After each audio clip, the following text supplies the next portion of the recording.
Before I start tonight, I'd just like to say,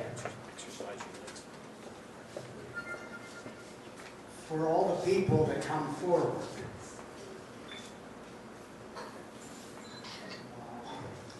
this is not just a night of the week, or a night of the month, or even a night of the year. This is a night of a lifetime. Life offers us many things. There are mountaintop joys, and deep valley sorrows, and everything in between. For me and many of the people here, tonight is a mountaintop experience. It was no burden preparing the words for tonight. It's never hard when you're recalling the great times of your life. The 1975 soccer team, what a memory. We knew before the season started that this team was going to be special. And you may hear me use that word more than once. The ingredients were there. We had a good goalie, strong backs, creative midfield, and forwards who could score from anywhere. A talented bench and a willingness to do what was asked of them. I've selected 3 team members who will share some of their memories. Before we do that, let me ask the team members to rise right where they sit so you can see who they are. Would you guys please rise? We'll bring you to the front in a few minutes. Thank you. Let me start with a quick recap of the season. In pre-season, we went 5-0 and were flying high, and people were starting to talk. The next game was the league opener at home against E-Town. We lost 3-1. We even kicked one of their goals. We were devastated. I sought out Don Eshelman after the game. His son was on the team, and he had been coach at Lampeter Strasbourg. He said something very strange, which I didn't understand. He said, "Don't worry, it's the best thing that could have happened." I didn't understand. Vi Kinzer, local sports announcer, whose son was playing on the McCaskey team, had a radio show, and he came on the next morning and he said, "I'm not sure what happened at Hempfield last night, but that team won't lose many more games." Don was right. So was Vi Kinzer. The next night we played at Penn Manor, and we won 9-0. I was doing everything I could to hold the score down. 9-0 in soccer is like 80-0 in football. That was only the beginning. That team never lost another game until the state semifinal in a quagmire at Reading Municipal Stadium. Along the way, they won the LL Championship, the District Championship, but most important, they won the hearts of the student body, the Hempfield community, and they put Hempfield soccer forever on the map. First, Joe Harriger couldn't be here tonight. As you may know, he's an important person at his company, and he's one of the featured speakers at their annual event, which is also scheduled for tonight. But he's asked his son Miles to share a few thoughts with you. Miles?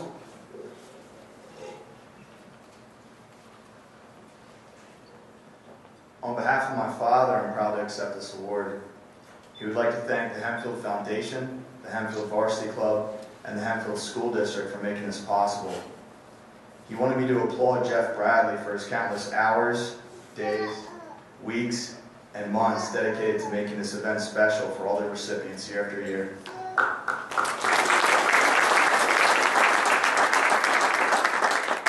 Speaking about recipients, he wants me to congratulate all the other inductees on the recognition on this very special night. It truly doesn't get any better than this. As for this particular soccer team, it's difficult to summarize the highlights in a few minutes. And if you know my dad, it's virtually impossible. The biggest highlight personally was the summer of his junior year. He decided to not play soccer. A few weeks before the season started, the team came to his house and asked him to reconsider. That was a defining moment as he changed his mind, and the rest to say is history. That was the year that led to this evening. He to this day cannot express what it meant to him to have the entire team at his doorstep, and doubts it has ever happened since that day. My dad would like to commend his teammates. There weren't any players that put themselves ahead of the team. My dad had a God-given talent which served him well in his athletic career, but the memories are from those special teams, like this one, the camaraderie, and the good fortune of having great coaches like Coach Schuss and Coach Grant. This team and its coaching staff paved the way for not only Hempfield High School's success, but it introduced soccer to Lancaster Lebanon League and their respective communities. Soccer was played at 4 o'clock in the afternoon, so very few people could see the games. When the team won the district championship and ultimately to the Final Four in states, everyone came to the games. Even though they knew nothing about the sport, everyone came. The success was contagious, the publicity was enormous, and the curiosity of the evolving sport was intriguing. My dad's final comments are, Coach Schuss promoted this sport to greatness, and this special team embraced it. This ultimately led to tremendous interest at the youth level. Look where that has evolved today. One definition of legacy is something that happened in the past that comes from someone in the past. This team passed something very special to so many people, and my dad is so very proud to have been a part of that. Thanks to my coach and teammates for such a kind gesture of coming to my house on the memorable day. Thank you.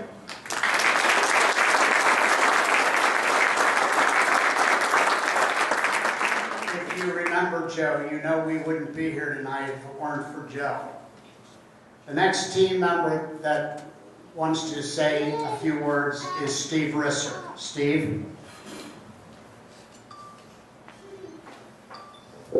Thank you, Coach. Thank you, Miles, for representing your father.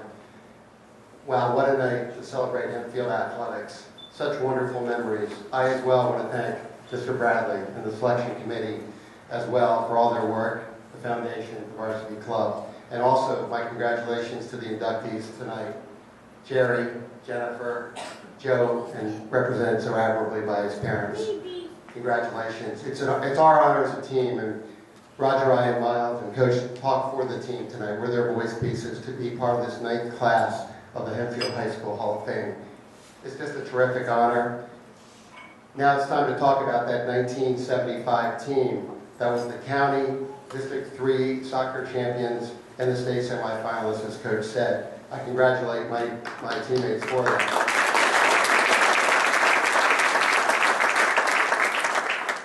Before we thank our coaches that were so instrumental, I do want to quickly thank someone in the audience tonight. Mrs. Quay is here.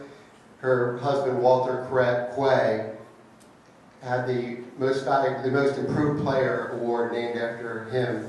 And I was a proud recipient of, I believe, the 2nd award in my senior year, and my teammate the following year, John Shetbrom, won it as well. So thank you, Mrs. Quay, for being here tonight, to be here for this induction. Thank you.